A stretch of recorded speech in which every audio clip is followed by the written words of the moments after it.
olotenga oli ku Times Square awo olotenga oli waggulu ku bizimbe olotenga kwegamba ebirooto ebirungi byonna mukwano nga sinaba wano wangi banange byonna ebibaddewo byonna I didn't mean to hurt you. Just it's a vibe. I didn't mean to hurt you, darling. Tubadde mu vibe. Don't take it personal. Nenga babo netaze mukwana kanamba kange kabeerako. Nange nina omusaayi banzala nina omusaayi. Wange?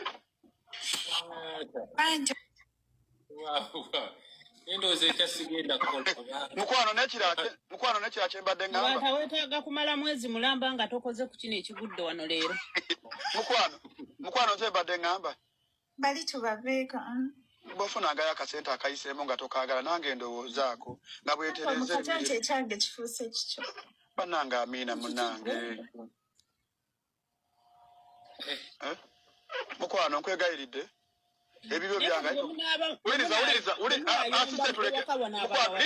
lindako sise totabula munange nekirasereza ffe zibalirirenga bootyo ondowoozengako nga ndye nemuloka oluusi efa nga sinamu ssente baatume muloka neebukako omupiira kati esite kola byonna bibadde bintawaanya nga noonya omuntu alimbeera wabulamu banange mbadde noonya omuntu alimbeera nkoyo ovuga emmotoka enkadde baavumira emmotoka enkadde kabaata yagivumye esiina egaanya okukola lwakundabire no munange nange bintawaanya.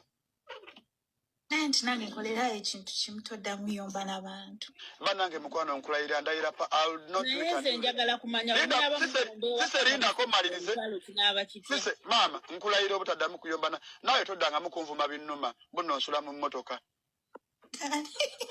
nyina wempangisa lwakuba saagala kulagawo nyina gwe nsula tusula mpalo ne munnange onvuma nti nonsula munnange binnuma mukwano. I'm sorry. Kakati mukwano namba nge cash up ojagala ontereko giteka mu inbox lwaki ontera kuba n'abantu balemera ozambu tewampadde kale ne bompayo kati ebyaffe ebifuuse ebyaffe si by'abantu anti bajja lowooza wanjokesezza kati bakakasa nti osobola okumpaayo 10 bambi ngenda kukuwa bambi neyanza naye sigenda kuddamu kuvuma n'ekyokubiri nkusuubiza obutaddamu kundaba kulayo byonna nga nvuma omuntu era ebyo mbimaze olwabisuubize nti neeka temuyombe nekale tujja kuyomba era nkomye wano okuvuma abantu naye ne musitula olutalo baabe waka ekiyinza obubeera naye nga nkomye ku ggwe era bikomye wano siriddamu kuvuma bantu babadde osiddamu kuyisaamu maaso nsaba kunsonyiwa nsonye nkusonyiye Phantom kale munaye kanfuna akanamba ku inbox ankubirako ku makya akasimuko ku makyako nkaagala nawe oba tompadde kazi nongamba good morning Phantom ku musanvu nongamba good afternoon ekyo nongamba good night Phantom akasimu ako nkaagala mugamba ddi gw'omugamba ddi buli kimu gw'aba yakikugamba anti kakati agenda kunjigiriza okwagala kuba tebanjagalangako ngenda kuva ku TikTok Phantom njikulekereko